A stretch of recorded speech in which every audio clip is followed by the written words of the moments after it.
Neste exato momento, en cuanto lees estas palabras, o teu cérebro está a procesar unha mentira. Unha mentira tan profundamente enraizada que probablemente nunca questionaste a súa veracidade. Cuando pensas no sol, que cor ves na túa mente? Amarelo, certo? Brillante, quente, amarelo dourado. Esa imaxen está en todo o lado, desde os deseños que facías cando eras crianza até aos logótipos de empresas de enerxía solar. Mas e se eu te dixese que o sol non é amarelo, que nunca foi, que esa cor que asocias á nosa estrela é unha ilusión criada pela atmosfera terrestre e perpetuada pela cultura popular? E o sol é apenas o comezo. Quantas outras verdades sobre o cosmos xa unha realidade de ficcións que aceitamos sen questionar? Entendo perfeitamente o que estás a pensar agora. Outra persoa na internet a tentar parecer intelixente ao desmentir factos que todos coñecen. Mais un vídeo de "Na verdade estás enganado", que mistura ciencia real con teorías da conspiración. Tens todo o direito de ser cético. A internet está cheia de desinformación disfrazada de coñecimento científico. Mas e se te dixese que as mentiras sobre o espazo non vein de teóricos da conspiración, mas sin de Hollywood, dos libros escolares e até dos propios cientistas que simplificaron demais a verdade para a tornar máis dixerível? E se o problema non fose a falta de información, mas sin a información errada que foi repetida tantas veces que se tornou verdade? Hoxe vais descubrir 6 mitos sobre o espazo que probablemente acreditas. Non son teorías obscuras ou debates científicos complexos, son conceitos básicos que te ensinara unha escola, que viste en centenas de filmes, que repetiste sen pensar. E todos eles están errados. Completamente, demonstrablemente errados. As probas que vamos examinar non vein de fontes dubidosas, mas de axencias espaciais, laboratorios de física e observatorios astronómicos. Dados reais, experimentos verificáveis, fotografías tiradas no espazo por astronautas reais. Prepárate para questionar tudo o que pensabas saber sobre o cosmos, porque cando terminares esta viaxen, vais ollar para o seu noturno con ollos completamente diferentes. Vais perceber que a realidade é moito máis extraña e fascinante do que cualquier ficción que Hollywood podería inventar. E tal vez, apenas tal vez, vais comezar a questionar outras verdades que aceitas en pensar. A primeira grande mentira que precisa de ser destruída é tamén a máis visível. Literalmente. Está a 150 millóns de kilómetros de distancia, mas influencia cada segundo da túa vida. Falo claro do sol. Desde pequeno que te ensinaran a deseñar o sol como un círculo amarelo. Os teus profesores penduraban sóis amarelos nas paredes da sala de aula. Os libros de ciencias mostraban diagramas do sistema solar con unha bola amarela brillante no centro. Até os emojis e ícones digitais representan o sol como amarelo. Esta é, sen dúbida, a cor máis asociada á nosa estrela en toda a cultura humana. Mas aquí está a verdade que vai facerte questionar tudo. O sol non é amarelo. Nunca foi. É branco. Branco puro, para ser exacto. Un branco tan brillante que os teus ollos non conseguen procesalo directamente sen danos permanentes na retina. Cando os astronautas ven o sol do espazo, fora da atmosfera terrestre, descrébenno consistentemente como unha esfera branca ofuscante. Non amarela, non dourada. Branca. Entón, por que raio todos nós acreditamos que é amarelo? A resposta está na atmosfera que nos rodeia. Cuando a luz branca do sol atravesa a atmosfera terrestre, algo fascinante acontece. A atmosfera funciona como un prisma gigante, dispersando diferentes comprimentos de onda de luz de formas diferentes. As ondas de luz azul e violeta, sendo máis curtas, son espalladas en todas as direccións pelas moléculas de azoto e oxixenio no ar. É por iso que o ceo é azul durante o día. Toda esa luz azul está a ser dispersada antes de chegar aos teus ollos. O que sobra cando a luz azul é removida da luz branca, unha tonalidade amarelada. Non porque o sol sexa amarelo, mas porque estás a ver luz branca menos a componente azul. É como ollar a través de óculos de sol amarelos. Os óculos non mudan a cor do mundo, apenas filtran certas cores. Este efeito tórnase aínda máis pronunciado ao nacer e ao pôr do sol. Cando o sol está baixo no horizonte, a súa luz tende a atravesar moito máis atmosfera para chegar até ti. Máis atmosfera significa máis dispersión de luz azul e violeta. Sobra principalmente luz vermella e laranxa. É por iso que o sol parece vermello ardente cando se poen. Novamente, non porque sexa vermello, mas porque estás a ver luz branca filtrada a través de quilómetros de ar. A proba definitiva vén da análise espectral da luz solar. Cuando os cientistas decompoen a luz do sol nas súas componentes individuais usando un espectrómetro, descobren que emite quase igualmente en todos os comprimentos de onda do espectro visível. Esta é precisamente a definición de luz branca. Unha fonte que emite todas as cores en proporcións aproximadamente iguais aparece branca ao ollo humano. De facto, o Sol é clasificado como unha estrela de tipo G, especificamente G2b na secuencia principal. As estrelas de tipo G son coñecidas por emitir luz branca con unha temperatura de superficie de cerca de 5.800 graus Celsius. Para comparazón, unha estrela que fose verdadeiramente amarela tería unha temperatura moito máis baixa, cerca de 3.000 a 4.000 graus. As estrelas que realmente son amarelas son chamadas de estrelas de tipo Kappa e son máis frías e menos brillantes que o noso Sol. Mas a mentira do sol amarelo está tão enraizada na cultura que até os cientistas a perpetuaron por conveniencia. Durante décadas, os libros escolares mostraban o Sol como amarelo porque era máis fácil de deseñar, e as crianzas esperan que sexa amarelo. Os designers gráficos escollen amarelo para o Sol porque é o que toda a xente recoñece. E asín, unha simplificación artística transformouse nunha verdade científica na mente de millóns de persoas. Isto levanta unha cuestión perturbadora. Se estábamos errados sobre algo tan fundamental e obvio como a cor do Sol, sobre o que máis estamos enganados? Quantas outras verdades científicas son na realidade simplificacións convenientes que se tornaron factos aceites? A segunda mentira ven directamente de Hollywood. E é tan omnipresente que probablemente nen te apercebes de cuántas veces a ves. Abre cualquier filme de ficción científica.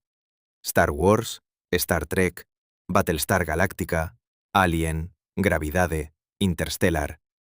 Todos eles teñen algo en común. Cuando as naves espaciais exploden, houves unha explosión ensurdecedora. Cuando os casas TIE pasan a voar, houves un zumbido característico. Cuando os motores da nave disparan, houves un ruxido poderoso. É emocionante, é dramático, é cinematográfico, e é completamente imposível. No espazo non existe son. Cero, nada, silencio absoluto. Esta non é unha simplificación artística como o sol amarelo. É física básica que cualquier estudante do ensino secundario debía coñecer. O son é unha onda mecánica que precisa de un medio para se propagar. Moléculas de ar, agua ou materia sólida que posan vibrar e transferir enerxía de un lugar para outro. No vacuo do espazo non existen moléculas suficientes para transmitir son. Para seres máis preciso, o espazo non é un vacuo perfeito. Existe aproximadamente un átomo por centímetro cúbico no espazo interestelar.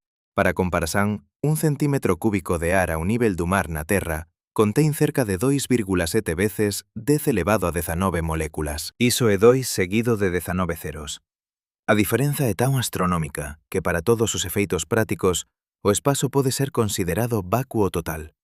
Sen moléculas para transportar as vibracións sonoras, non há forma de o son viaxar de un ponto a outro. Unha explosión no espazo sería visualmente espectacular, con detritos e gases a expandirse en todas as direccións, mas sería completamente silenciosa. Mesmo se estiveses a apenas algúns metros de distancia, os astronautas confirman isto repetidamente. Cuando traballan no exterior da Estación Espacial Internacional, a única forma de comunicaren entre sí é a través de radio. Non porque o son das súas voces sexa abafado pelos fatos espaciais, mas porque o son simplesmente non viaxa no vacuo. Poderían estar a gritar un ao lado do outro e non se ouvirían mutuamente. Entón, por que raio todos os filmes de ficción científica inclúen son no espazo? A resposta é puramente artística. George Lucas, o criador de Star Wars, foi certa vez questionado sobre isto nunha entrevista. A súa resposta foi honesta e un pouco deprimente para os puristas científicos. O silencio é aborrecido. O público espera ouvir explosóns. Estamos a facer entretenimento, non documentarios científicos. E ele ten razón, do ponto de vista cinematográfico. Imagina ver unha batalla espacial épica en completo silencio. Visualmente pode ser impresionante, mas faltalle o impacto visceral que o son proporciona. A nosa experiencia sensorial é profundamente moldada pelo son. Unha explosión sen son parece menos real, menos impactante, menos satisfactoria para a audiencia condicionada por décadas de filmes con son. Algúns realizadores tentaron abordar isto de formas creativas.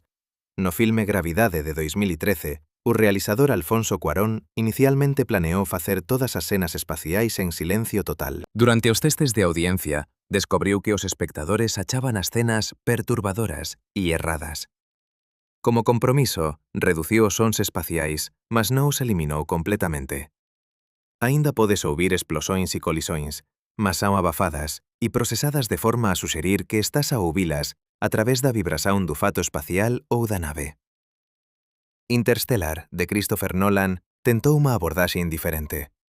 Durante algunhas das cenas espaciais críticas, especialmente cando a nave está a xirar fora de controlo, o filme corta todo o son diexético.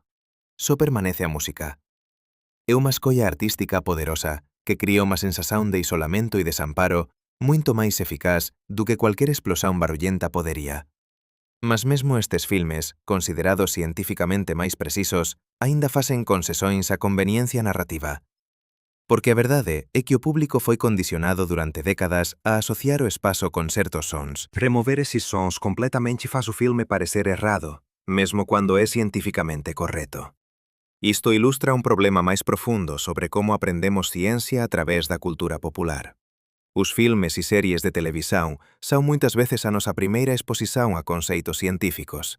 Cuando eses meios sacrifican precisión en favor de entretenimento, crían conceitos errados que son incrivelmente difíceis de desaprender. Quantas crianzas creceron a querer ser astronautas inspiradas por Star Wars, mas con unha comprensión fundamentalmente errada de como o espazo funciona? Pensas que a escola corrige estas mentiras? Vamos ver o terceiro mito, que foi ensinado en salas de aula durante décadas. A Grande Muralla da China é a única estrutura feita pelo home invisível do espazo.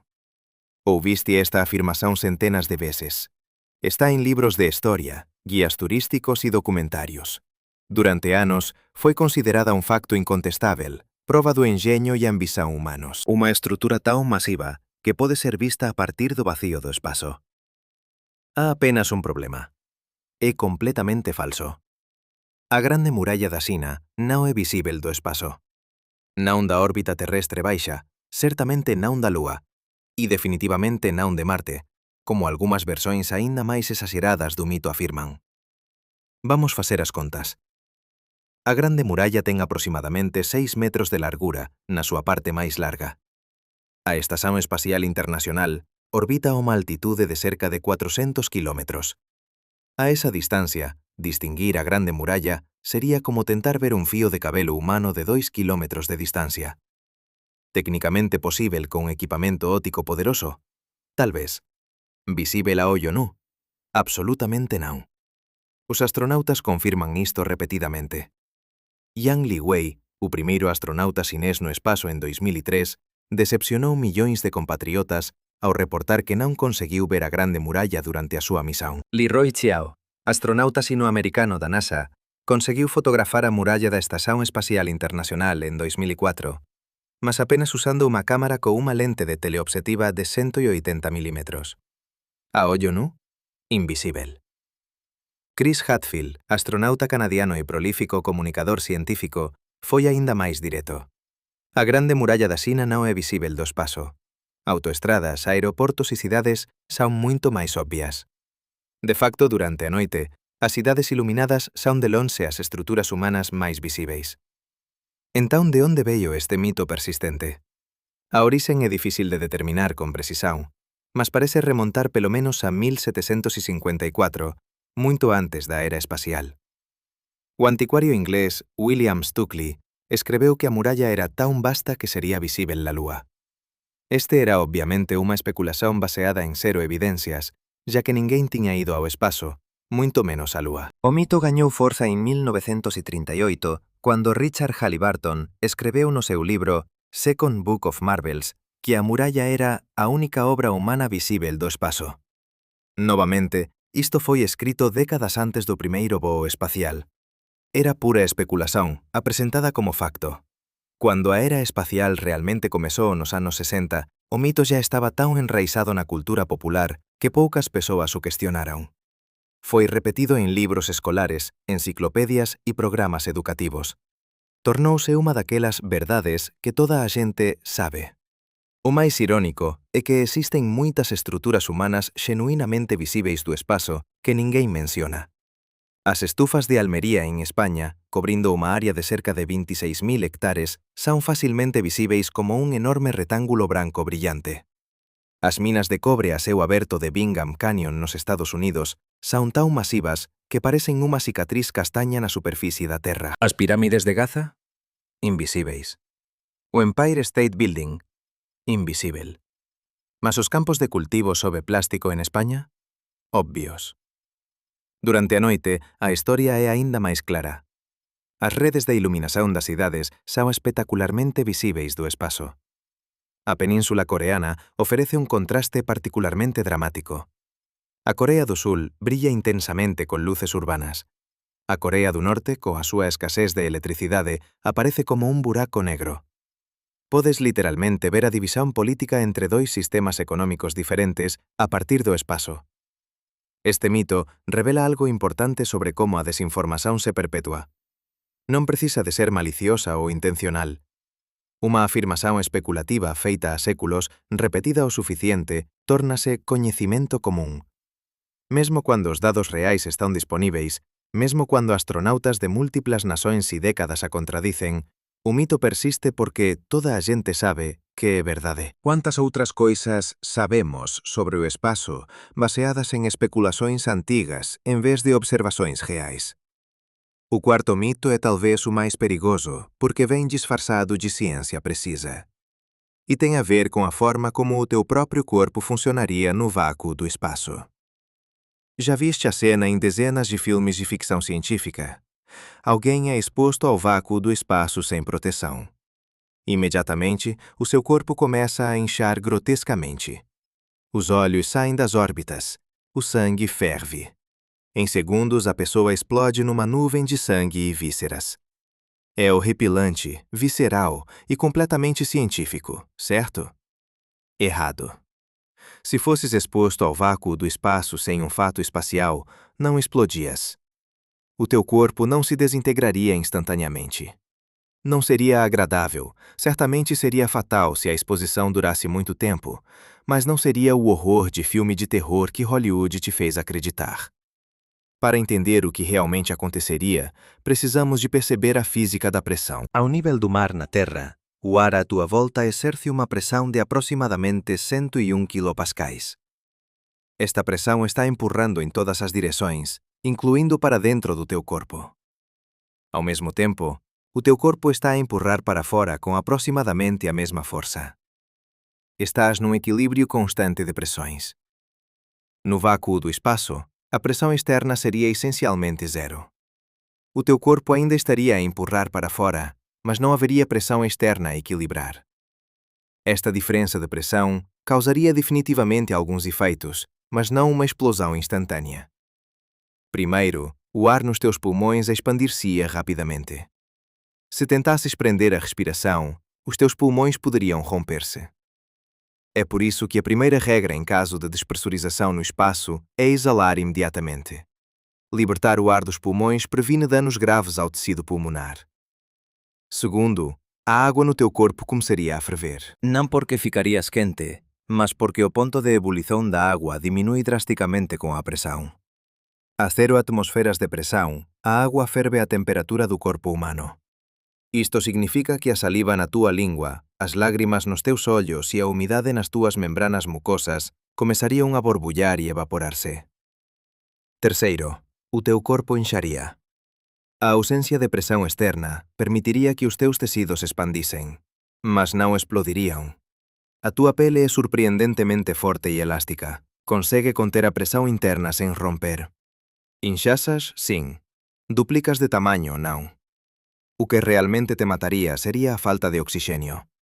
Perderías a consciencia en cerca de 15 segundos debido a falta de oxígeno no cérebro. Morte cerebral ocorrería en 1 a 2 minutos. Congelamento? Non inmediatamente. O vácuo do espazo é un isolante extremamente bon, porque non há ar para conducir o calor para lonxe do teu corpo. Perdarías calor lentamente a través de irradiazón, mas levaría horas para congelares completamente. Temos evidencias reais disto. En 1965, un técnico da NASA chamado Jim LeBlanc foi exposto accidentalmente ao vacuo durante un teste de fato espacial. A cámara de vacuo onde estaba a traballar despresurizouse súbitamente debido a unha falla no equipamento. LeBlanc perdeu a consciencia en cerca de 14 segundos. A súa última memoria antes de desmayar foi sentir a saliva a ferver na súa lingua. Felizmente, a equipa conseguiu represurizar a cámara en cerca de 90 segundos. LeBlanc recuperou completamente sen danos permanentes. Non explodiu. Non congelou instantaneamente. Os seus ollos non saltaron das órbitas. Teve unha experiencia extremamente desagradável de ferver saliva e perda de consciencia, mas sobreviveu. Existen tamén os casos documentados de animais expostos ao vacuo en experiencias científicas nas décadas de 50 e 60. Cães e primatas foron despresurizados en cámaras de vacuo para estudar os efeitos fisiolóxicos. Os resultados foron consistentes. Os animais perdían consciencia rapidamente. Os seus corpos inxaban moderadamente, mas non había explosóns ou desintegracións. Cuando represurizados dentro de algúns minutos, a maioría sobrevivía sen danos permanentes significativos. Hollywood exagera os efeitos da exposición ao vacuo pela mesma razón que adiciona son no espazo. Drama, terror, impacto visual. Un corpo a inxar grotescamente e a explodir é moito máis cinematográfico do que alguén a simplesmente ficar inconsciente e lixeiramente inxado. Mas esta exaxeración ten consecuencias reais. Cría un medo irracional do espazo baseado en ficción en vez de factos. Cuando pensamos no espazo como un ambiente que te faz explodir instantáneamente, ele parece máis alieníxena, máis hostil, máis imposível de conquistar do que realmente é. Sin, o espazo é incrivelmente perigoso. Sí, precisas absolutamente de un fato espacial para sobreviver. Mas non é o cenario de filme de terror que te fixeron acreditar. É un ambiente que pode ser serido, compreendido e eventualmente conquistado con a tecnoloxía e preparación adecuadas. Isto lévanos ao quinto mito, que teña a ver non co que o espazo fasa ao teu corpo, mas co que fasa a propia materia. Existe un conceito popular sobre o espazo que parece intuitivamente obvio. Obxetos en movimento no vacuo do espazo continúan en movimento para sempre. Sen atrito, sen resistencia do ar, sen nada para os abrandar. Unha vez que algo está en movimento, permanece en movimento indefinidamente, á mesma velocidade e na mesma dirección. Isto é a primeira lei de Newton, certo? Un obxeto en movimento permanece en movimento a menos que sexa actuado por unha forza externa. Técnicamente isto está correcto, mas na práctica cría un conceito errado masivo sobre como o movimento funciona no espazo. O problema é que o espazo non está vacío, nen perto diso. Sin, é un vacuo mellor do que cualquier coisa que posamos criar na Terra. Sin, ten moito menos materia por volume do que a atmosfera terrestre. Mas vacuo non significa completamente vacío. Existe materia no espazo, e esa materia ten efeitos cumulativos ao longo do tempo que a maioría das persoas non considera. Comecemos con a radiación. O espazo está inundado con radiación de múltiplas fontes. O Sol emite un fluxo constante de partículas carregadas chamado vento solar. Raios cósmicos vindos de fontes distantes bombardeiam tudo constantemente. Esta radiação não é apenas perigosa para seres vivos, mas também interage com matéria inanimada. Quando partículas de alta energia atingem um objeto em movimento, transferem momento.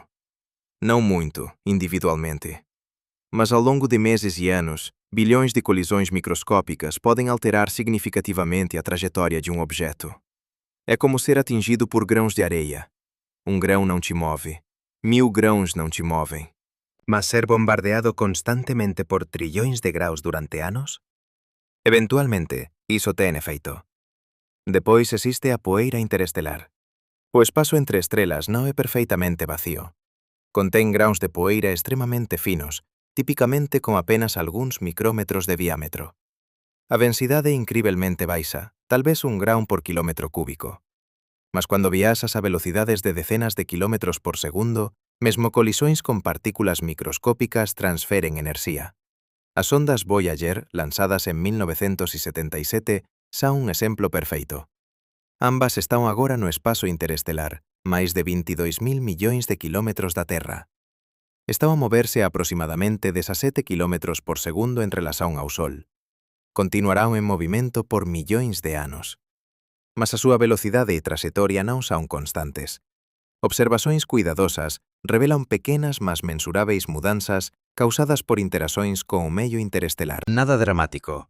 Non van parar súbitamente ou dar meia volta, mas tamén non están en movimento perfeitamente constante como a primeira lei de Newton podería suxerir. Há tamén a questão da gravidade. O espazo pode parecer vacío, mas está xeio de campos gravitacionais. Cada estrela, cada planeta, cada pedazo de materia exerce unha forza gravitacional. Individualmente, estas forzas poden ser incrivelmente fracas a grandes distancias, mas nunca son verdadeiramente cero. A gravidade da Vía Láctea, por exemplo, afecta obxetos en toda a galaxia. As Voyager non están apenas a moverse para lonxe do Sol, mas tamén a orbitar o centro galáctico xunto con todo o resto do sistema solar. Esta órbita galáctica leva cerca de 225 millóns de anos a completar. Durante ese tempo, as ondas estarán constantemente sob a influencia da gravidade de billóns de estrelas. Existen tamén fenómenos máis extraños. O vácuo cuántico, por exemplo, non é realmente vacío. De acordo con a mecánica cuántica, o vácuo está constantemente a fervillar con pares de partículas virtuais que aparecen e desaparecen en fraccións de segundo. Este proceso pode criar forzas mensuráveis chamadas forzas de Casimir, que foron demonstradas en laboratorio. A escala destas forzas é minúscula, mas non cero. Ao longo de escalas de tempo xeolóxicas ou cosmolóxicas, mesmo efeitos minúsculos poden acumularse en mudanzas significativas. Entón, por que o mito do movimento perpetuo perfeito no vácuo persiste? Porque é unha simplificación útil para ensinar física básica. Cando estás a aprender a primeira lei de Newton na escola secundaria, é máis fácil imaginar o espazo como perfeitamente vacío. Permítete focar nos conceitos básicos sen te distraíres con complicacións. O problema é que moitas persoas nunca van alén desta simplificación. Fican con a impresión de que o espazo é verdadeiramente vacío, cando a realidade é moito máis complexa. Esta simplificación tamén aparece na ficción científica. Naves espaciais disparan os motores unha vez e depois deslizan silenciosamente a través do vacío para sempre. É cinematográfico, é elegante, mas non é totalmente preciso. Naves reais no espazo precisan de facer pequenas correzóns de traxectoria constantemente para compensar todos os pequenos efeitos que mencionei. A realidade é que vácuo é un espectro, non un estado binario. O vácuo do espazo é mellor do que cualquer coisa na Terra, mas non é perfeición absoluta. E cuanto máis lonxe ollas, máis complexo se torna. O espazo interestelar ten densidade diferente do espazo intergaláctico. Rexións perto de nebulosas ten máis materia do que rexións lonxe delas. Pensas que isto é suficientemente complicado? Espera até chegares ao sexto e último mito. Este é sobre algo que parece tan obvio que quase ninguén o cuestiona. As estrelas piscan no seu noturno. Toda a xente ve isto. Crianzas facen desexos a estrelas cadentes. Poetas escreven sobre o brillo cintilante das constelações. É unha das imaxes máis románticas e universais do ceo noturno. Mas as estrelas non piscan. Nunca piscaran. O que estás a ver é un efeito da atmosfera terrestre, non das propias estrelas. Este conceito errado é particularmente insidioso porque, ao contrario dos outros mitos, podes verificalo a cualquier momento. Basta ollares para o ceo nunha noite clara. Lá están elas, estrelas, a piscar. Como podes estar enganado sobre algo que podes ver con os teus propios ollos? A resposta está en comprender o que realmente causa a cintilación. As estrelas son fontes de luz esencialmente puntuais cando vistas da Terra. Están tan distantes que mesmo os telescopios máis poderosos non conseguen resolvelas en discos visíveis, como podemos ver con planetas. Son apenas pontos de luz. Cando esa luz viaxa a través do vácuo do espazo, é perfeitamente estável. Non pisca, non varía, non muda. Mas cando entra na atmosfera terrestre, atravesa camadas de ar con diferentes temperaturas, densidades e movimentos. Este ar en movimento age como unha lente en constante mudanza, dobrando a luz de formas lixeiramente diferentes a cada frasón de segundo. Imagina ollar para alguén a través de unha piscina con agua en movimento. A persoa parece distorcerse e mudar conforme as ondas pasan. Non é a persoa que está a mudar, é o medio a través do cual estás a ollar. O mesmo acontece con a luz das estrelas atravesando a atmosfera turbulenta. Cuanto menor a fonte de luz aparente, máis pronunciado o efeito. É por iso que estrelas individuais piscan máis visivelmente do que planetas. Júpiter e Venus, sendo muito máis próximos, aparecen como pequenos discos en vez de pontos. A luz vinda de diferentes partes do disco é refratada de formas diferentes, mas estas diferenzas tenden a cancelarse mutuamente, resultando nun brillo máis estável. A prova definitiva vén de observações fora da atmosfera. O telescopio espacial Hubble, orbitando acima da atmosfera terrestre, capta imaxes de estrelas que son perfeitamente estáveis, sen cintilazán, sen variazán, pontos de luz constantes e firmes. Os astronautas na Estación Espacial Internacional reportan o mesmo. Cuando ollan para estrelas a través de llanelas viradas para o espazo, ven pontos de luz perfeitamente fixos.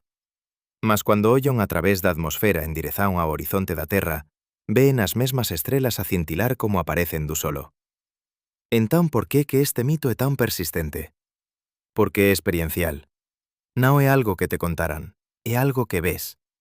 E os humanos confían nas súas propias observações, mesmo cuando esas observações están a ser enganadas pelas circunstancias. Isto tamén é agravado pela linguaxe. Dicemos a estrela está a piscar, en vez de a atmosfera está a distorcer a luz da estrela. A primeira frase coloca a azón na estrela. A segunda recoñece que o efeito está entre ti e a estrela. Pequenas escollas lingüísticas moldan como pensamos sobre fenómenos.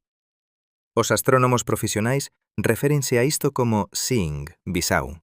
Irónicamente, bon seeing significa menos cintilazao, non máis. En locais con ar excepcionalmente estável, como certos picos de montaña ou desertos, as estrelas aparecen moito máis firmes do que en locais ao nivel do mar con ar turbulento. É por iso que os grandes observatorios son construídos en locais remotos a grandes altitudes. Non é apenas para fuxir da poluición luminosa das cidades. É para estar acima do máximo de atmosfera posível, reducindo a turbulencia que distorce as imaxes estelares. Este mito ilustra un ponto máis amplo sobre percepción e realidade. As nosas observações directas nem sempre nos dicen a verdade sobre o que está realmente a acontecer. Precisamos de compreender non apenas o que vemos, mas como o estamos a ver. O medio de observación é tan importante cuanto o obxeto a ser observado. Mas existe algo sobre o cual os cientistas raramente falan en público.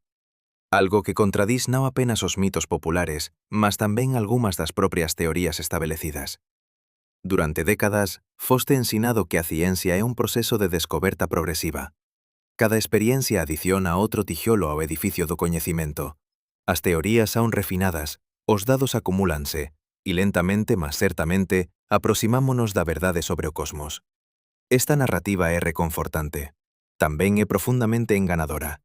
A realidade é que a ciencia espacial está cheia de dados contraditorios, experimentos fallados e preguntas para as quais non temos respostas. E non estou a falar de misterios obvios como materia escura ou enerxía escura. Estou a falar de contradicións básicas en observações que deberíamos conseguir explicar, mas non conseguimos. Consideremos a constante de Hubble.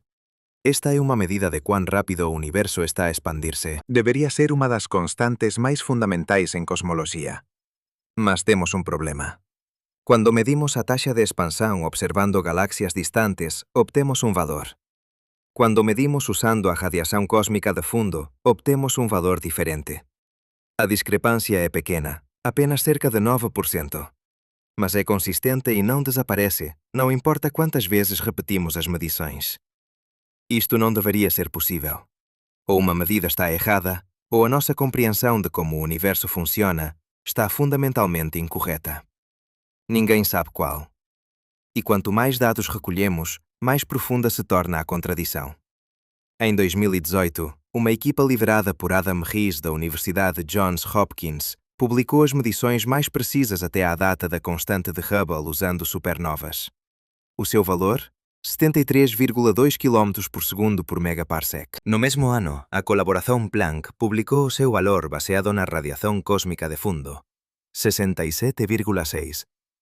A diferenza estatística entre estes valores é tan significativa que há menos de unha en 1.000.000 de hipóteses de ser coincidencia. Algo está fundamentalmente errado con a nosa compreensón do cosmos. Mas quando foi a última vez que viste isto mencionado nun documentario científico popular? Quando foi a última vez que un libro escolar admitiu que unha das constantes máis básicas da cosmoloxía ten valores contraditorios? Depois existe a questão das ondas gravitacionais. En 2015, o LIGO detectou pela primeira vez ondas gravitacionais de 2 buracos negros en colisão. Foi unha confirmación espectacular da teoría xeral da relatividade de Einstein. Recebeu un premio Nobel. Foi celebrado como un dos maiores triunfos da física moderna. Mas aquí está o que raramente é mencionado. As propiedades dos buracos negros que colibiran non correspondían ás previsións teóricas. Eran máis masivos do que modelos de evolución estelar suxerían ser posível. A taxa de colisóns de buracos negros detectadas foi moito maior do que o esperado. Ambos os factos suxeren que a nosa comprehensión de como buracos negros se forman e evolúen está incompleta. Os cientistas têm tentado explicar estas discrepancias con varias teorías. Tal vez exista unha populación de buracos negros primordiais formados no inicio do universo.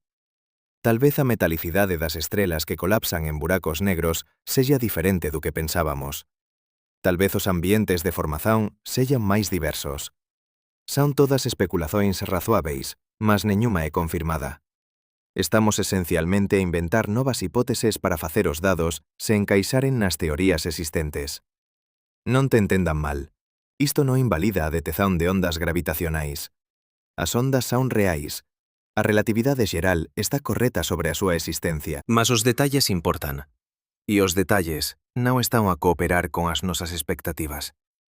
Existen tamén os experimentos que fallaran espectacularmente e foron discretamente esquecidos. En 1976, as sondas Viking pousaran en Marte e realizaran experiencias para detectar vida microbiana. Unha destas experiencias, chamada Labeled Release, produciu resultados que parecían positivos para metabolismo microbiano.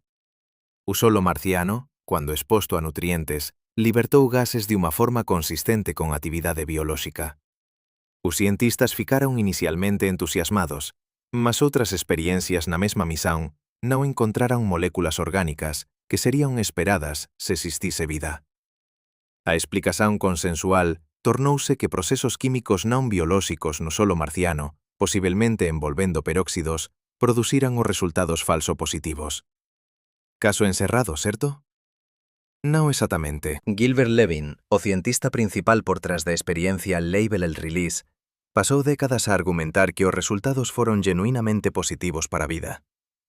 Ele aponta que neñuma química puramente abiótica, demonstrada en laboratorio, pode replicar todos os aspectos dos resultados Viking. Publicou artigos detallados analizando os dados. Foi amplamente ignorado pela comunidade científica mainstream. Pode Levin estar errado? Absolutamente. Mas a forma como a súa interpretación foi descartada en favor de unha explicación química non comprobada revela algo sobre como a ciencia funciona na práctica. Cuando os dados non se encaixan no paradigma establecido, moitas veces é máis fácil encontrar unha explicación alternativa, mesmo que non sexa totalmente satisfactoria, do que cuestionar os presupostos fundamentais. Un exemplo aínda máis perturbador vén da física de partículas. En 2006, unha experiencia chamada Pamela detectou un exceso inesperado de positróns cósmicos, as antipartículas dos electróns. Isto era potencialmente emocionante, porque podería ser evidencia de materia escura a aniquilarse no espazo.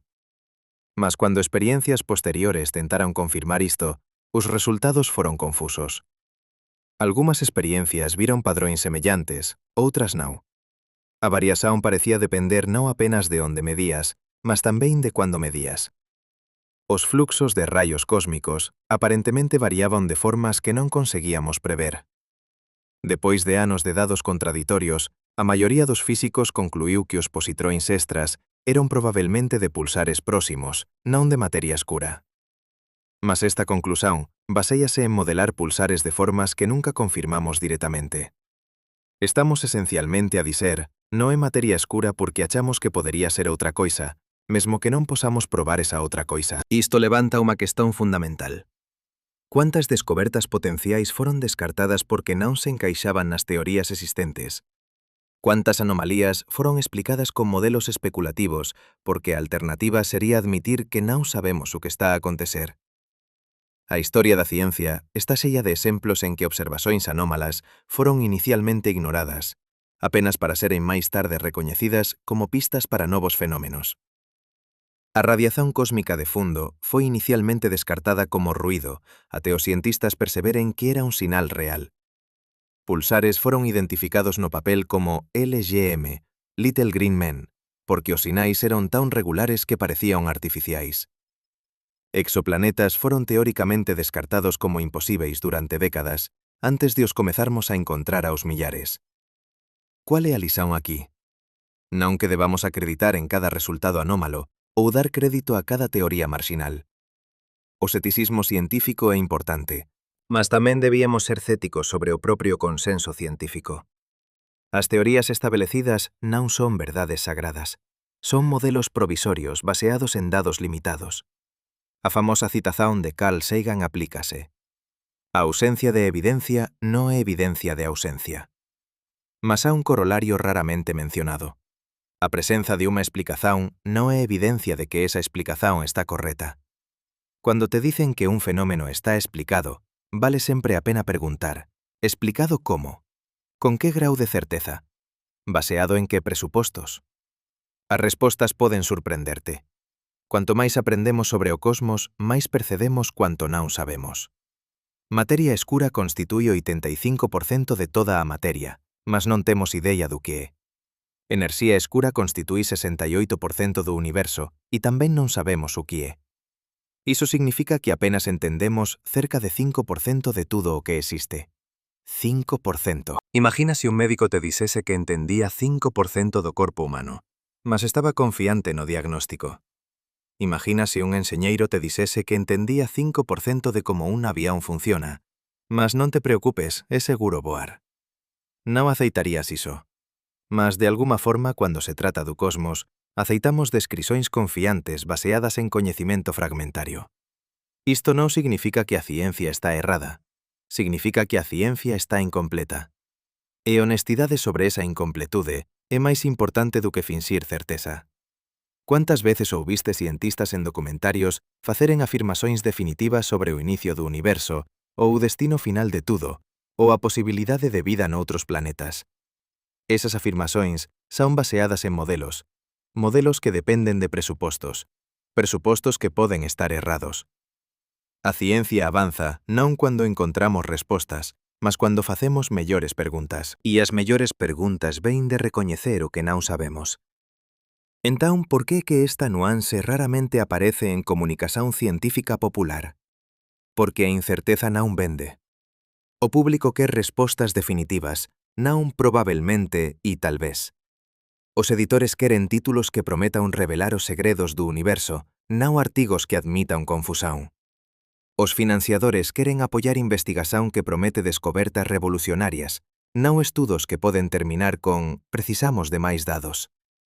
Esta presión para simplificar e exagerar a certeza cría unha imaxen distorcida de como a ciencia realmente funciona. E cuando as persoas descobren as complexidades, contradicións e incertezas que existen nos bastidores, poden sentirse enganadas. Poden comezar a cuestionar se alguma coisa que lles dixeron é verdade. A solución non é esconder as incertezas, é abrasalas. Tornar a incerteza científica parte da narrativa. Mostrar que a ciencia é un proceso en curso, non un conxunto de factos sagrados. Entón estás pronto para a verdade final? Porque se pensabas que os 6 mitos que desmontamos eran perturbadores, espérate perceber esa implicación máis ampla de tudo isto. Voltemos ao inicio desta xornada. Comezamos con a imaxen de un sol amarelo que nunca foi amarelo, unha ilusión criada pela atmosfera e perpetuada pela conveniencia cultural. Depois vimos como Hollywood nos ensinou que o espazo faz barullo, cando na verdade é silencioso. Aprendemos que a grande muralla da China, a pesar da súa magnificencia, é invisível do espazo. Descobrimos que o teu corpo non explodiría no vacuo, que o movimento no espazo non é perpetuamente constante e que as estrelas non piscan. 6 mitos, 6 conceitos errados fundamentais sobre o cosmos. Mas há un fío común a atravesalos todos. Non son apenas erros aleatorios. Son simplificacións criadas para tornar o incomprehensível comprehensível. Son compromisos entre verdade e conveniencia. Son exemplos de como a nosa experiencia sensorial, A nosa cultura e até a nosa educación nos enganan sobre a verdadeira natureza da realidade. E iso levanta a questão que debías ter estado a facer desde o inicio. Si estas 6 coisas aparentemente obvias están erradas, o que máis está? Pensas que sabes como o seu noturno funciona porque podes velo, mas acabaste de aprender que o que ves non é o que está lá. A cintilación das estrelas non está nas estrelas. A cor do sol non está no sol. Son artefactos do medio a través do cual observas.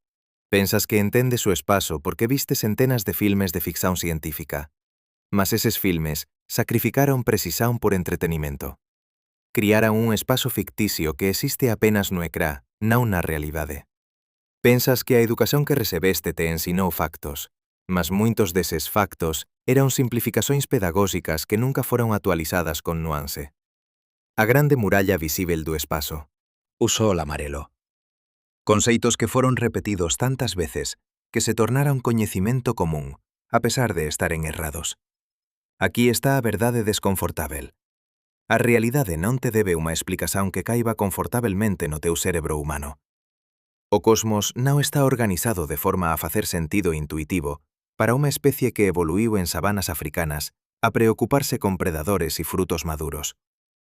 O universo funciona de acordo con principios que contradicen frecuentemente a intuición humana. A mecánica cuántica diz que partículas poden estar en 2 lugares simultaneamente. A relatividade diz que o tempo pasa a taxas diferentes dependendo de cuán rápido te moves. A cosmoloxía diz que o espazo en sí está a expandirse, carregando galaxias para lonxe umas das outras máis rápido do que a luz pode viaxar. Nada disto faz sentido intuitivo. Nada disto corresponde á experiencia humana cotidiana.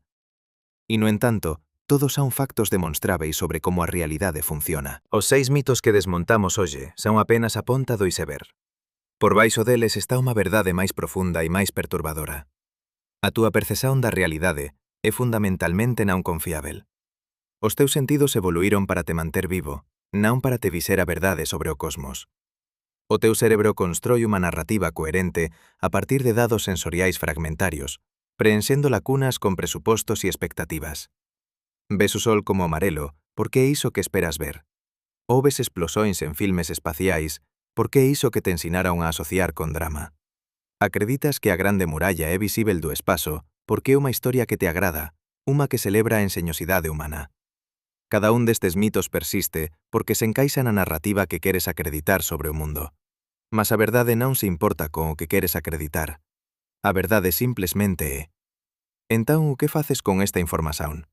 Como vives sabendo que moito do que acreditas pode estar errado? Como confías en algún coñecimento cuando artefactos aparentemente básicos se revelan ser ilusóns? A resposta non é cair no ceticismo total. Non é rexeitar toda a ciencia porque algúns conceitos populares están errados. Iso sería confundir a imperfeición da comunicación científica con a falla do método científico en sí. O método científico funciona. É autocorretivo. Cuando cometemos erros, eventualmente descobrimos e corriximos. Pode levar décadas ou séculos, mas acontece. A Terra non é plana. O Sol non orbita a Terra. O floxisto non existe. O éter non existe. Cada un destes conceitos foi considerado facto en algún momento e cada un foi descartado cando mellores evidencias surxiron. A solución é cultivar aquilo a que os cientistas chaman ceticismo informado. Non acredites en tudo o que ouves, mas tamén non rexeites tudo. Exixe evidencias, procura fontes primarias, lee artigos científicos reais, non apenas manxetes sensacionalistas. E máis importante, manteinte confortável con a incerteza. Está tudo ben non saber. De facto, non sei é unha das frases máis poderosas na ciencia. É onde comeza a verdadeira investigación. Non con afirmacións confiantes de coñecimento, mas con admisións honestas de ignorancia. Os 6 mitos que exploramos hoxe ensínanos algo crucial sobre como adquirir coñecimento. Ensínanos humildade. O universo é vasto, complexo e frecuentemente contraintuitivo. Nós, como especie, sabemos moito menos do que gostamos de admitir.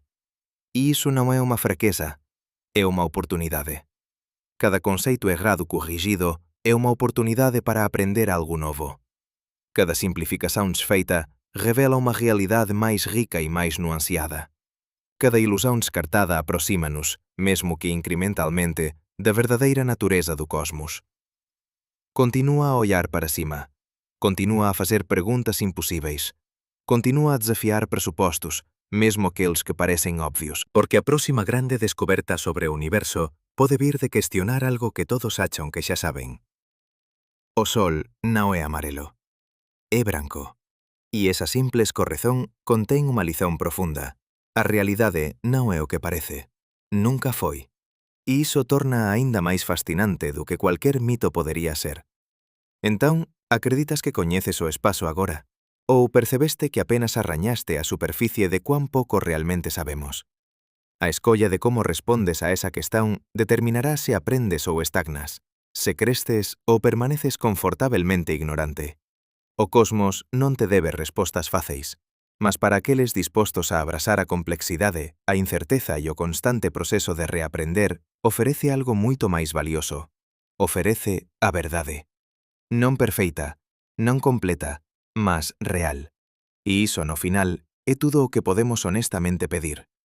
Agora que desmontamos 6 dos mitos máis persistentes sobre o espazo, precisamos de ir máis fundo. Porque estas non son apenas curiosidades divertidas para partillar en xantares. Son sintomas de un problema moito maior sobre como os humanos procesan información sobre o cosmos. Pensa nisto. Durante a maior parte da historia humana, non tiñamos forma de verificar factos sobre o espazo. Non podíamos irla. Non podíamos medir distancias. Non podíamos analizar a composición das estrelas. Tudo o que tiñamos eran historias, especulações e interpretações limitadas baseadas no que podíamos ver a ollo nu. E o que víamos era enganador. O Sol parecía moverse a través do ceo. Entón concluímos que orbitaba a Terra. As estrelas parecían fixas nunha esfera celestial. Entón imaginamos unha cúpula sólida acima de nós. A Lúa mudaba de forma. Entón inventamos deuses que a controlaban. Cada observación era filtrada a través de presupostos culturais, limitações sensoriais e total falta de instrumentos científicos. A revolución científica mudou isto. Galileo apontou un telescopio para Xúpiter en 1610 e viu lúas a orbitar. De repente, nen tudo orbitaba a Terra. Copérnico propós un modelo heliocéntrico. Newton formulou leis de gravitación universal. Cada avanzo quebrou un mito anterior, mas aquí está o que raramente é discutido. Os mitos que desmontamos hoxe non son reliquias da idade das trevas precientífica. Son conceitos errados modernos, criados e perpetuados na era da exploración espacial, na era de fotografías de alta resolución tiradas do espazo, na era en que temos astronautas a viver permanentemente fora do planeta. Como é que isto é posíbel? Como é que con todo este coñecimento disponível, aínda acreditamos en mitos tan facilmente desmentidos? A resposta está na forma como a información flui na sociedade moderna.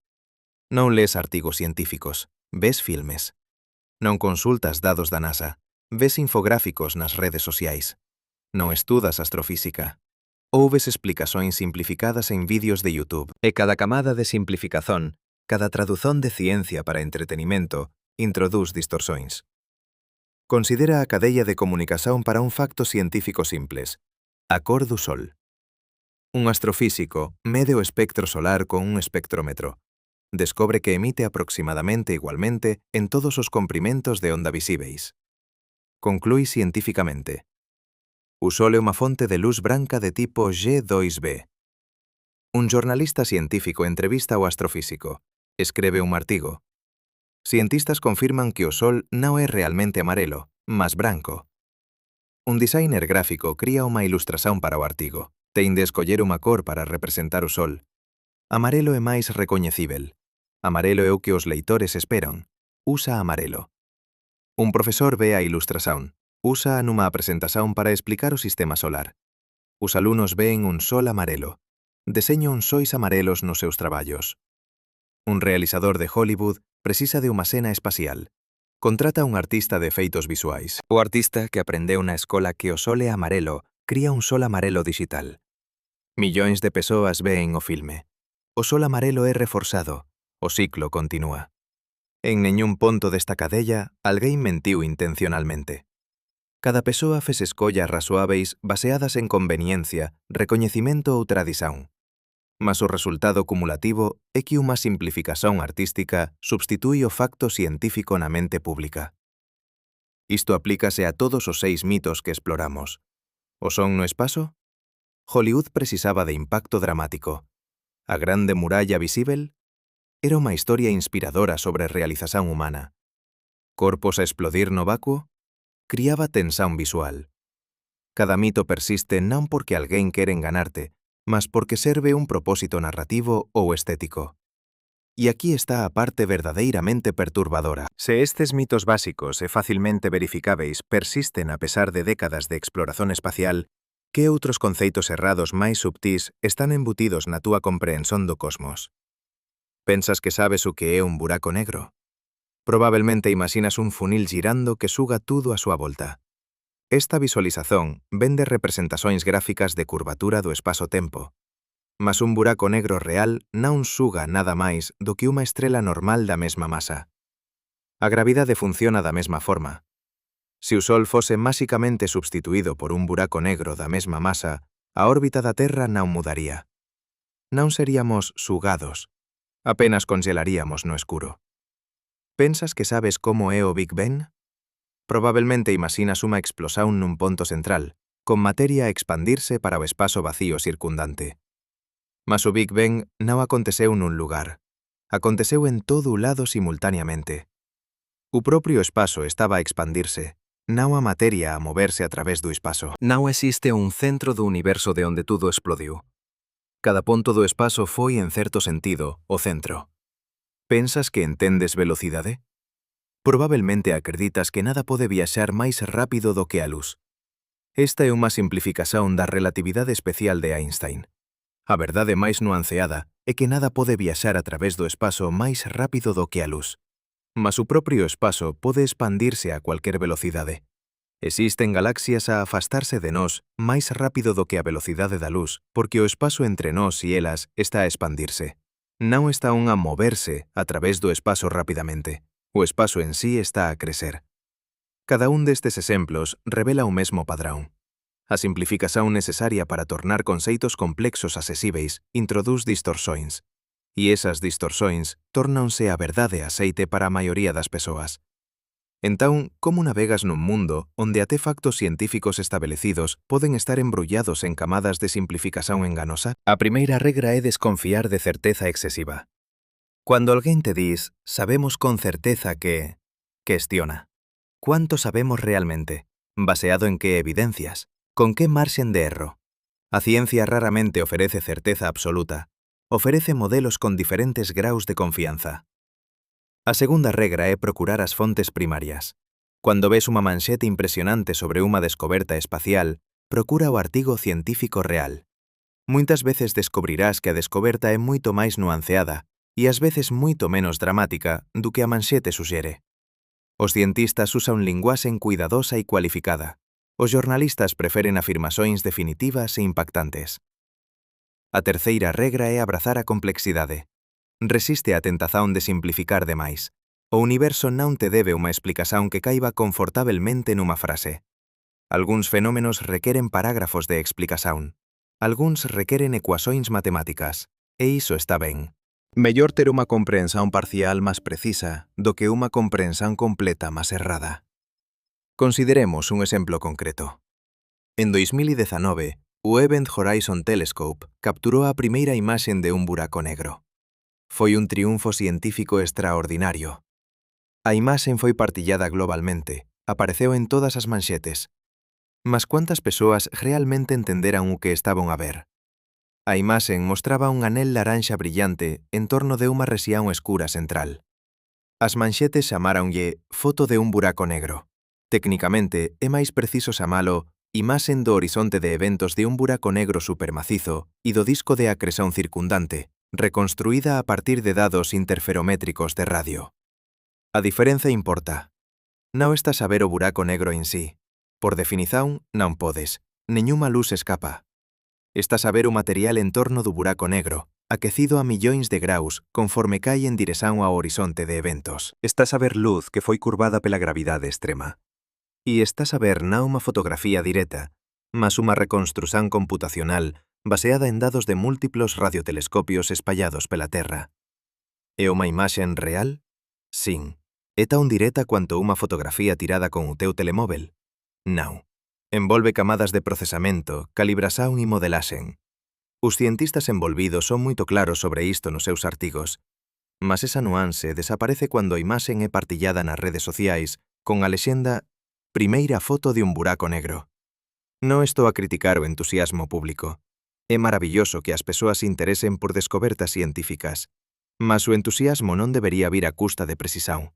Podemos celebrar a realización ao mesmo tempo que compreendemos o que realmente foi alcanzado.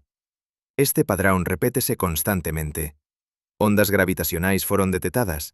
Sin, mas non as ouvimos literalmente. Os dados foron convertidos en zona audível para comunicación. Agua foi encontrada en Marte? Sin, mas principalmente como xelo e minerais hidratados, non lagos líquidos. Exoplaneta habitável descoberto? Tal vez, se por habitável queres dicer na zona onde a agua líquida podería teóricamente existir se existise atmosfera e decenas de outras condicións fosen cumpridas. A linguaxe importa. As palabras que usamos moldan como pensamos sobre conceitos. E cuando as palabras son escollidas para impacto en vez de precisão, criamos conceitos errados. Existe outra dimensão para isto que é aínda máis perturbadora. Non son apenas as simplificacións accidentais que crían mitos. Ás veces a propia comunidade científica perpetúa conceitos errados porque son pedagóxicamente úteis. Foste ensinado que os electróns orbitan o núcleo como planetas en torno do Sol. Esta é a imaxen do modelo atómico de Bohr que aparece en todos os libros de química do ensino secundario. É visualmente intuitiva, é fácil de deseñar, e é completamente errada. Os electróns non orbitan, existen en nubens de probabilidades chamadas orbitais. Non ten traxectorias definidas. Non se moven en círculos limpos. O modelo de Bohr foi útil en 1913, mas foi substituído pela mecánica cuántica na década de 1920. Aínda o ensinamos porque é máis simples do que explicar funcións de onda e distribuições de probabilidade a adolescentes. Isto é unha escolla pedagóxica razoável? Tal vez, mas ten consecuencias. Millóns de persoas crecen co unha imaxen mentalmente errada de como os átomos funcionan.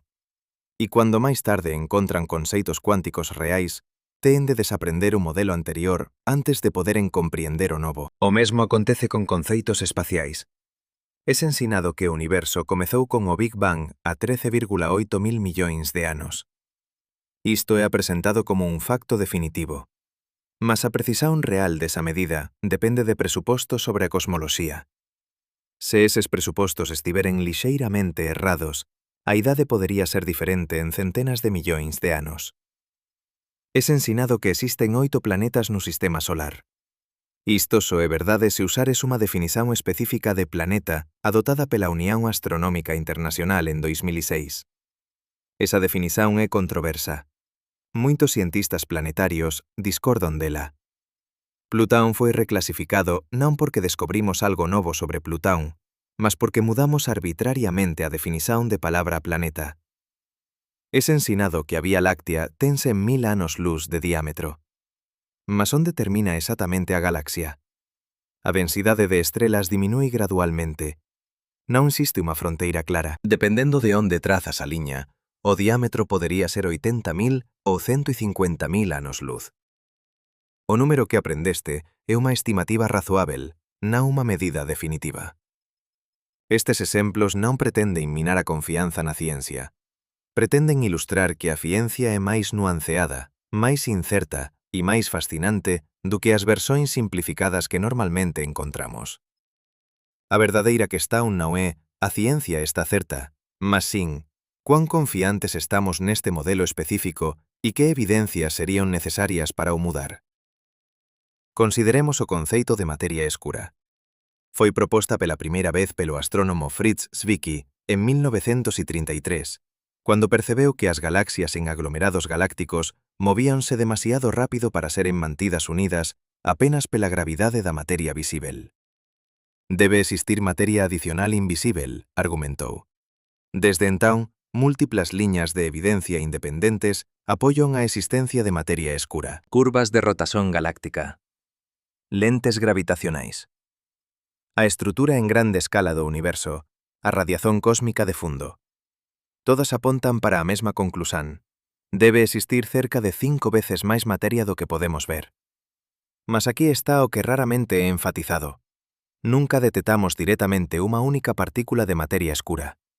A pesar de décadas de experiencias cada vez máis sensíveis, non temos evidencia directa. Tudo o que temos son efeitos gravitacionais que atribuímos a algo invisível.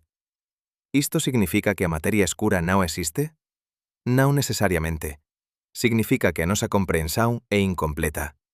Tal vez a materia escura sexa composta por partículas que aínda non descobrimos.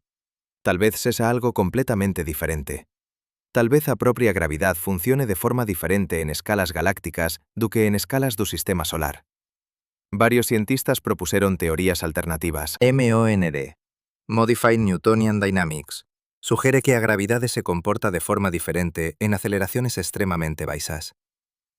Outras teorías propoñen dimensiones extra ou modificaciones á relatividade xeral.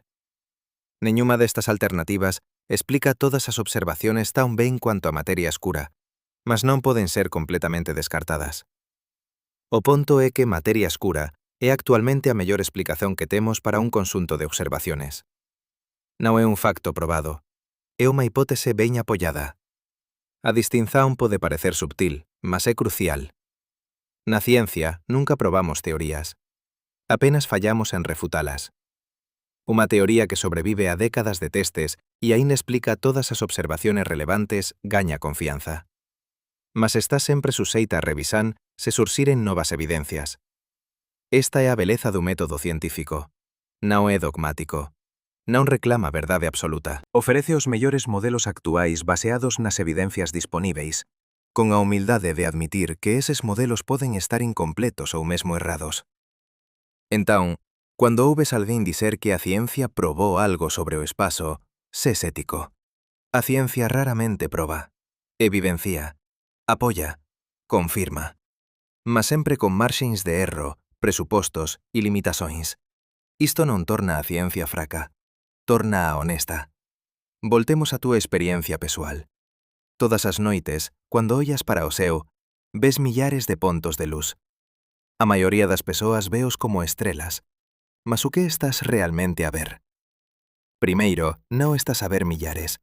Mesmo en condicións perfeitas, lonxe de cualquier poluición luminosa, o ollo humano pode ver apenas cerca de 2.000 a 3.000 estrelas individuais. A Vía Láctea aparece como unha faixa nebulosa, mas non consegues resolver as estrelas individuais dentro delas en telescopio. Segundo, non estás a ver o presente, estás a ver o pasado. A luz viaja a unha velocidade finita. A estrela máis próxima alén do Sol, Próxima Centauri, está a 4,24 anos luz de distancia. A luz que ves hoxe deixou esa estrela a 4 anos e 3 meses. Estás literalmente a ollar para o pasado. Algúmas das estrelas que ves están moito máis distantes.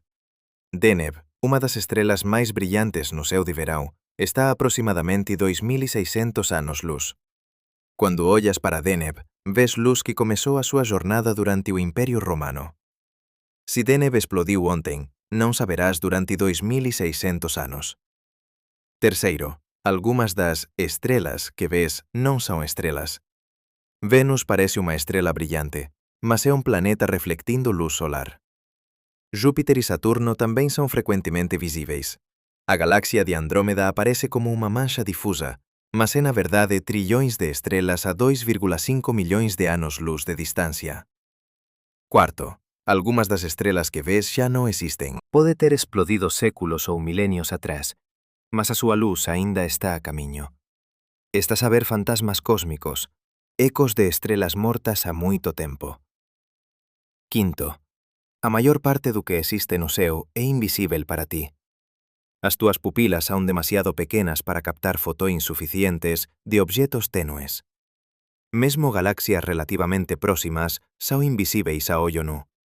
E tudo no espectro non visível, rayos X, infravermellos, ondas de radio, pasa completamente despercebido. Entón, cando pensas que estás a ver o ceo noturno, Está realmente a ver unha frasán minúscula e distorcida temporalmente de tudo o que existe lá fora. É como ollar para o océano a través de un canudo. Técnicamente estás a ver agua do océano, mas perdes completamente a inmensidade do que realmente existe. Os telescopios modernos expanden a túa visão dramaticamente. O telescopio espacial Hubble pode ver galaxias a máis de 13.000 millóns de anos luz de distancia. O telescopio espacial James Webb, lanzado en 2021, consegue ver aínda máis lonxe, capturando luz das primeiras galaxias formadas após o Big Bang. Mas mesmo estes instrumentos poderosos teñen limitacións. Só poden detectar luz que chegou até eles. Se unha estrela está tan distante que a súa luz aínda non teve tempo de nos alcanzar desde o Big Bang, nunca a veremos. Non importa cuán poderoso sexa o telescopio. E existe un horizonte fundamental alén do cual nunca poderemos ver. O universo observável ten cerca de 93.000 millóns de anos luz de diámetro. Tudo alén dese horizonte é inaccesível, porque a expansón do espazo carrega o para lonxe de nós máis rápido do que a luz pode viaxar. Para todos os efeitos prácticos, eses obxetos poden tamén estar en universos separados. Nunca poderemos interagir con eles, observalos ou siquer saber que existen. Isto significa que tudo o que observamos, tudo o que sabemos sobre o cosmos, é baseado apenas na porción que está dentro do noso horizonte observável. Pode existir infinitamente máis alén, ou pode terminar logo após o horizonte. Non temos forma de saber. Quantas veces pensas sobre isto cando ollas para o ceo noturno? Quantas veces consideras que a túa visão é non apenas limitada, mas fundamentalmente incompleta? A maioría das persoas ve o ceo e pensa, estrelas bonitas. Algúns pensan, o universo é tan grande. Poucos realmente internalizan o cuán radicalmente limitado é o noso acceso á realidade cósmica. Esta limitación non é apenas física, é tamén temporal. O universo ten 13,8 mil millóns de anos. A civilización humana ten algúns millares de anos. A astronomía científica ten algúns séculos. Estivemos a observar o cosmos por unha frasao infinitesimal da súa historia total. Imagina tentar compreender un filme inteiro vendo apenas un único fotograma. Iso é aproximadamente o que estamos a facer co universo. Vemos un instantáneo e tentamos inferir toda a narrativa. E aínda asín, a pesar destas limitacións esmagadoras, fixemos progresos extraordinarios. Mapeamos a estrutura en grande escala do universo. Medimos a súa idade con precisao impresionante. Compreendemos como as estrelas se forman, viven e morren.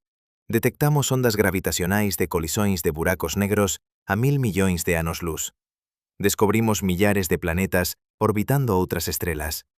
Cada unha destas realizacións representa a superación de limitacións aparentemente insuperáveis a través de enxeño, colaboración e persistencia científica. Mas o progreso ten un custo. Cuanto máis aprendemos, máis percebemos cuanto non sabemos. Cuanto máis focado se torna o noso coñecimento, máis obvia se torna a inmensidade da nosa ignorancia. Isto é o que os cientistas chaman o paradoxo do coñecimento crecente. Cada resposta xera 10 novas preguntas. Cada descoberta revela 10 novos misterios. O perímetro do coñecimento humano está a expandirse, mas o territorio inexplorado alén dese perímetro está a crecer aínda máis rápido. Entón, o que faces con isto? Como vives sabendo que a túa comprensión do cosmos é fundamentalmente limitada, potencialmente enganosa e definitivamente incompleta? Algúns responden con nihilismo. Se nunca podemos saber tudo, por que tentar saber alguma coisa? Esta é unha tentación comprensível, mas fútil. O facto de nunca escalar unha montaña completamente non significa que non debes comezar a subir. Outros responden con certeza dogmática. Escollen un sistema de crenzas, relixioso, filosófico ou mesmo pseudocientífico, que ofrece respostas definitivas para todas as preguntas. Isto proporciona conforto psicolóxico, mas ao custo de fexarse a novas evidencias. A resposta científicamente saudável é abrazar a incerteza, ao mesmo tempo que procuras coñecimento. Estar confortável a dicer non sei, en cuanto traballas para descobrir. Manter unha mente aberta ao mesmo tempo que exixes evidencias. Valorizar a honestidade intelectual acima da certeza reconfortante. Esta non é unha forma fácil de viver. Os humanos ansellan por certeza. Queremos saber que compreendemos o mundo a nosa volta. A incerteza é desconfortável, a ambigüidade é estresante. Mas a realidade non se preocupa con o teu conforto psicolóxico. O cosmos é vasto, é antigo, é complexo. E non te debe unha explicación que caiba confortablemente na túa cabeza de primata evoluído en sabanas africanas. Mas aquí está a coisa maravillosa. A pesar de todas estas limitacións, consegues compreender. Non completamente, non perfeitamente, mas xenuinamente. Podes aprender sobre estrelas e galaxias. Podes compreender relatividade e mecánica cuántica. Podes agarrar conceitos que van moito alén da experiencia cotidiana humana. Este é talvez o facto máis impresionante sobre a cognición humana. Evoluímos para cazar gacelas e recoller vagas. No entanto, de alguma forma, os mesmos circuitos neurais que evoluíran para esas tarefas poden tamén comprender buracos negros e teoría cuántica de campos. Como é isto posíbel? Ninguén sabe o certo. É un dos grandes misterios non resolvidos da neurociencia e filosofía da mente. Mas o facto de ser posíbel suxere algo profundo sobre a natureza da realidade ou da consciencia, ou de ambos. Talvez o universo sexa fundamentalmente comprensível. Talvez a matemática que usamos para descrever física sexa máis do que apenas unha ferramenta conveniente. Talvez sexa a propia lingua en que a realidade está escrita. Ou talvez a consciencia humana sexa máis fundamental do que pensamos. Talvez non sexamos apenas observadores pasivos de un universo indiferente, mas participantes activos no proceso de dar sentido á realidade. Estas son questões filosóficas profundas e en respostas fáceis, mas vale a pena facelas. Porque a forma como respondes molda como ves o teu lugar no cosmos. Es un accidente insignificante nunha rocha minúscula nun universo indiferente? Ou es o universo tornado consciente de sí mesmo, unha forma a través da cual a realidade se coñece? Ambas as perspectivas contén verdade. Es definitivamente insignificante a escala cósmica. A túa vida é un piscar de ollos. O teu planeta é unha partícula de poeira. A túa especie probablemente será extinta antes do sol morrer. Mas tamén es extraordinario. Es un padrón de materia e enerxía organizado de forma tan complexa que gañou a capacidade de contemplar a súa propia existencia. Es carbono e oxixenio arranxados de tal forma que poden pensar sobre carbono e oxixenio. Es un proceso a través do cual o universo se coñece. Ambas as verdades coexisten. Es simultáneamente insignificante e extraordinario, efémero e eterno, limitado e ilimitado. E tal vez esa sexa a lição final dos 6 mitos que desmontamos. A realidade raramente é simples. Raramente cabe en categorías binarias. É complexa, nuanceada e frecuentemente paradoxal. O sol non é amarelo nen branco. É ambos, dependendo de onde o observas. O espazo non está vacío nen xello. Contén moito pouco, mas nunca verdadeiramente nada.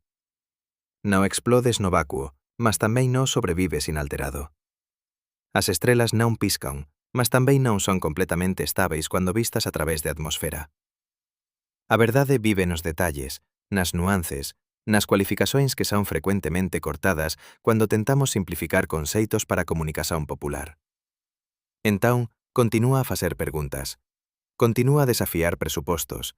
Continúa a procurar respostas máis profundas. Mas tamén fica confortável con a incerteza. Abraza a complexidade. E nunca asumas que comprender algo completamente só porque tens unha resposta simples. O cosmos reserva surpresas infinitas para aqueles dispostos a ollar alén das simplificacións, alén dos mitos, para a realidade extraña e maravillosa que realmente existe. Mas espera, aínda non terminamos. Porque existe un sétimo mito que non mencionei. É máis subtil que os outros, máis insidioso, e afecta a forma como pensas non apenas sobre o espazo, mas sobre a túa propia existencia. É o mito de que tú e o espazo son coisas separadas. Pensa nisto por un momento. Cuando ollas para as estrelas, probablemente sentes unha separación fundamental. Elas están lá fora. Tú estás aquí. O espazo é algo que observas, non algo de que faces parte.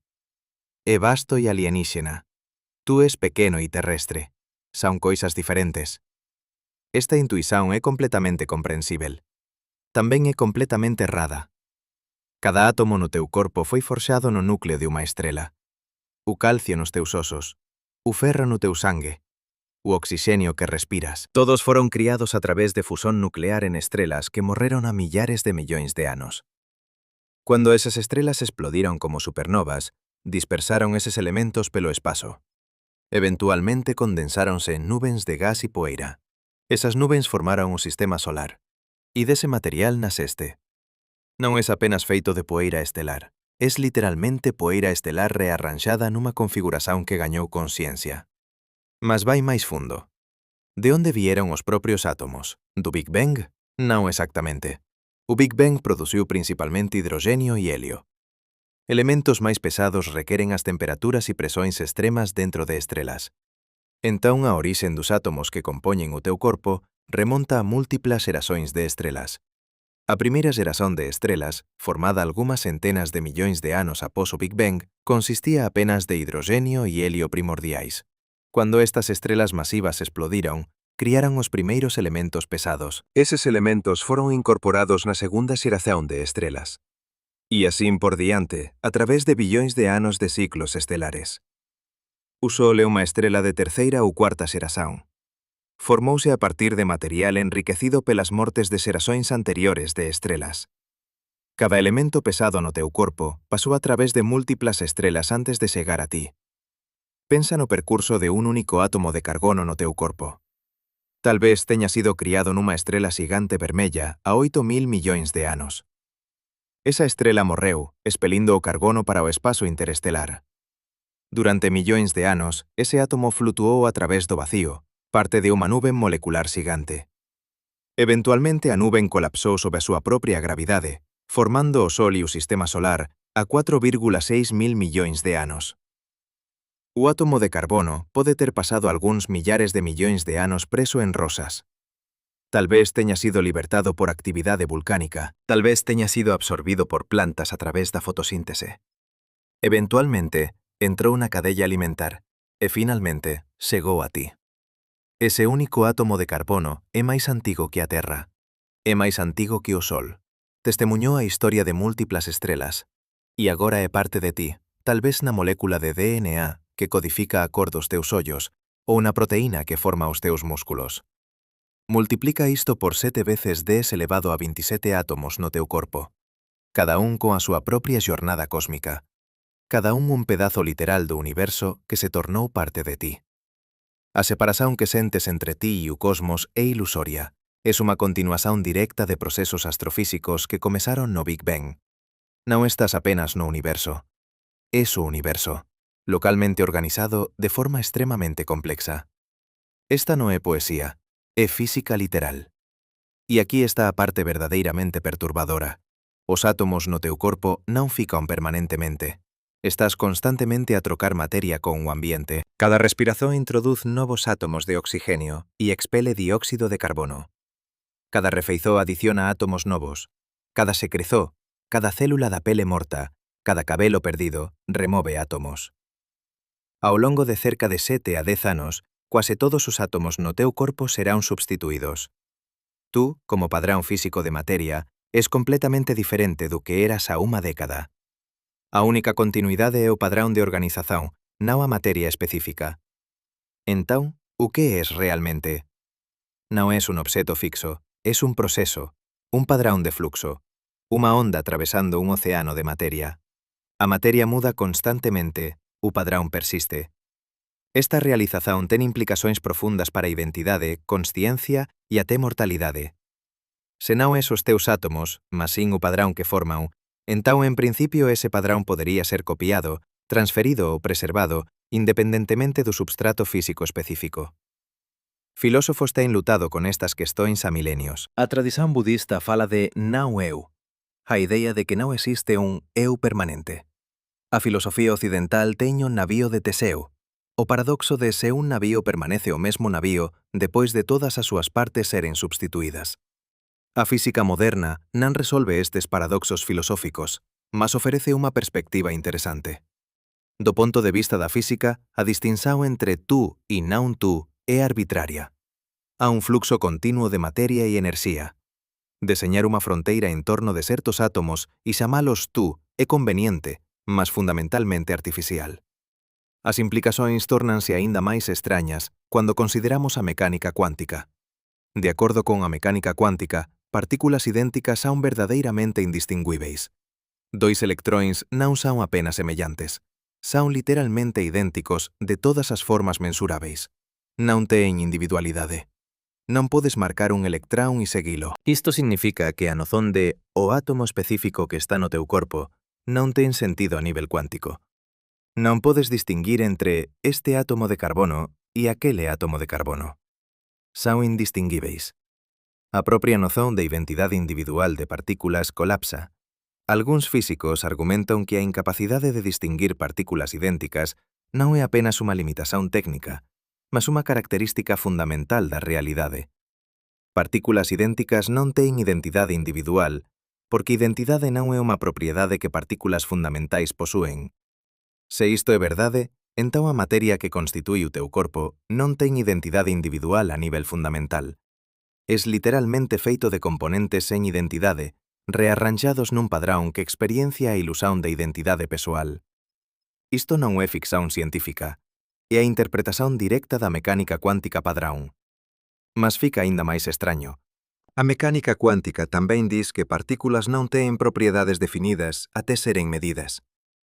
Un electrón non ten unha posición ou velocidade definida. Existe unha superposición de estados posíveis. Só quando interages con ele de alguma forma é que escolhe un estado específico. O que isto significa para o teu corpo? Significa que a nível quântico és menos um objeto sólido e mais uma nuvem de probabilidades. As posições exatas dos electrões nos átomos do teu cérebro não estão definidas. Existem em superposições. Só colapsam em estados definidos quando interagem com outras partículas. Alguns neurocientistas e físicos, incluindo Roger Penrose e Stuart Hameroff, especularam que a consciência pode de alguma forma estar ligada a processos quânticos no cérebro. A ideia é controversa e carece de evidências sólidas, mas ilustra quão profundamente estranha a realidade se torna quando olhas com atenção suficiente. Quer a consciencia envolva ou não mecánica cuántica directamente, o facto permanece. Tú, a nivel fundamental, non és o que pensas que és. Es un padrón temporario de materia sen identidade, organizado de forma a criar a ilusión de un eu persistente. E ese padrón, esa organización, é extraordinaria. O teu cerebro contén aproximadamente 86.000 millóns de neuronios. Cada neuronio conéctase a millares de outros a través de sinapses. O número total de conexões sinápticas é aproximadamente 150 billións. Esa é a mesma orden de magnitude que o número de estrelas en 1000 galaxias como a Vía Láctea. Tens 1000 galaxias de complexidade no teu cráneo. E iso é apenas contando conexões.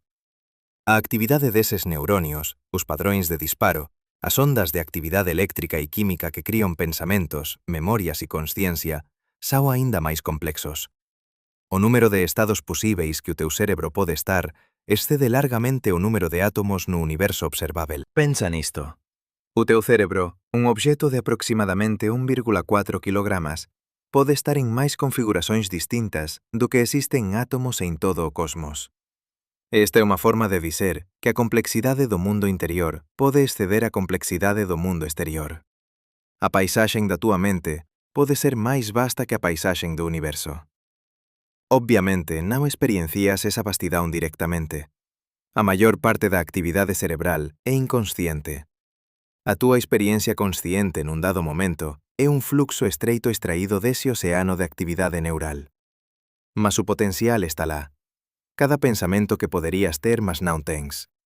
Cada memoria que podería formarse, mas non se forma. Cada decisión que poderías tomar, mas non tomas. Todos existen como posibilidades non realizadas no espazo de estados do teu cerebro.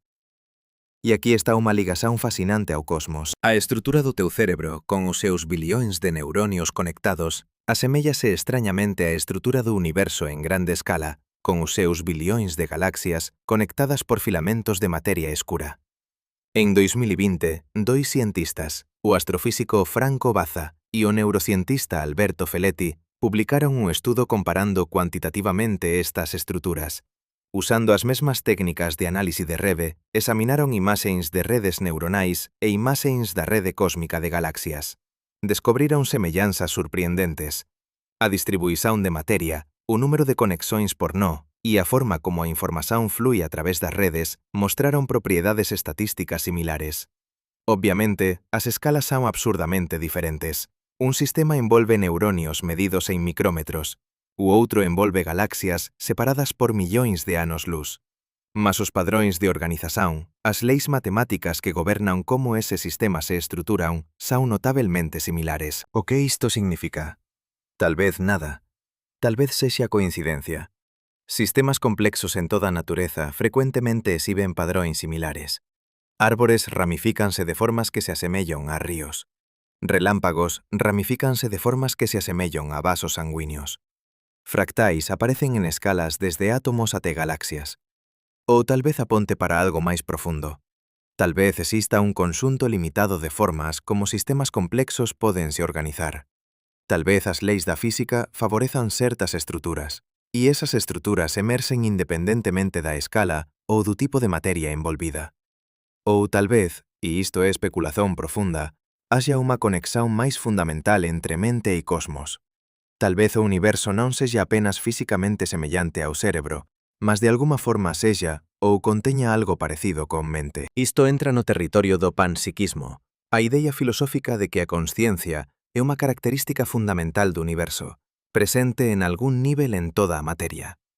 É unha idea antiga, presente en moitas tradicións filosóficas e religiosas, e está a experienciar un resurximento de interese entre algúns filósofos e físicos. A razón é o chamado problema difícil da consciencia. Como é que materia inconsciente dá orixen á experiencia consciente? Como é que neuronios disparando cría unha sensación subxectiva de ver vermello ou sentir dor? Non temos resposta.